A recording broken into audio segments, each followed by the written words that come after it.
भगवान भक्ति से ही प्रसन्न होते हैं। इस बात का सबसे बड़ा प्रमाण अगर कोई है तो वो प्रहलाद चरित्र।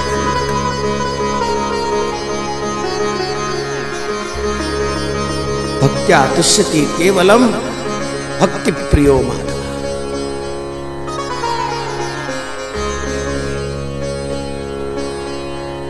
स्वामी करपात्री जी महाराज इस श्लोक को इतना गाते हैं,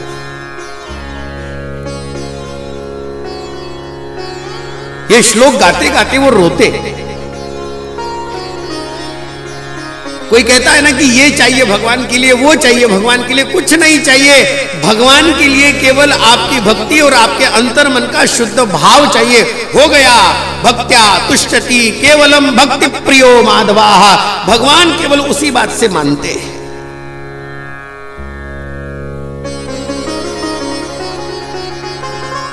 क्या कहा मालूम है आगे भगवान ने? मैं अपनी भाषा में बोलूं। भगवान ने कहा प्रहलाद मुझे आने में देर हो गई, मुझे माफ कर।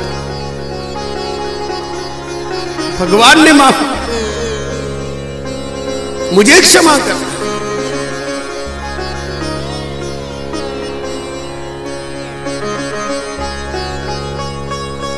आपण राहिले असतो तर काय म्हटलं असतं? कुछ मिनट के लिए सोचिए।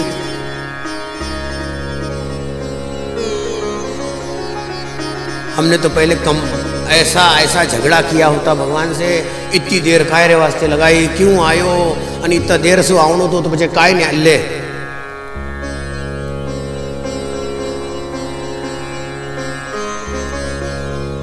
प्रहलाद जी ने क्या बोला मालूम?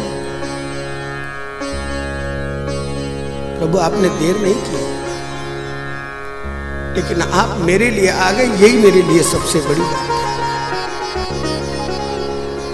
भक्ति के ऊपर कृपा करने के लिए प्रभु जब भी आ जाए समझ लेना अपने जीवन का सर्वतोपरि श्रेष्ठ साध्य बन गया।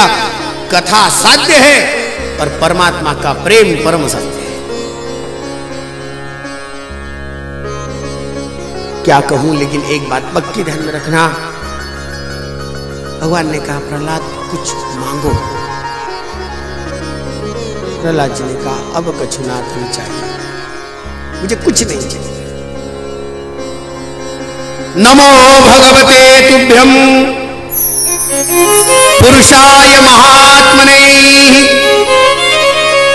हरये भूत सिंहाय ब्रह्मणे परमात्मने। अंतर्यामी हे प्रभु, ये भगवान नृसिंह की स्तुति है।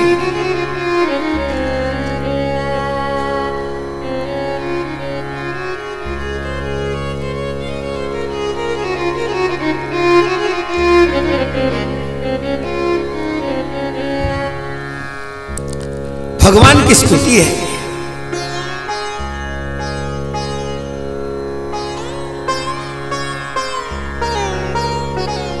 भगवान ने स्वयं प्रहलाद जी महाराज को जब इस बात को कहा कि तुम मुझे आग्रह कर लिया, भगवान ने कहा मुझे कुछ तुम्हें देना है और तुम्हें कुछ लेना है।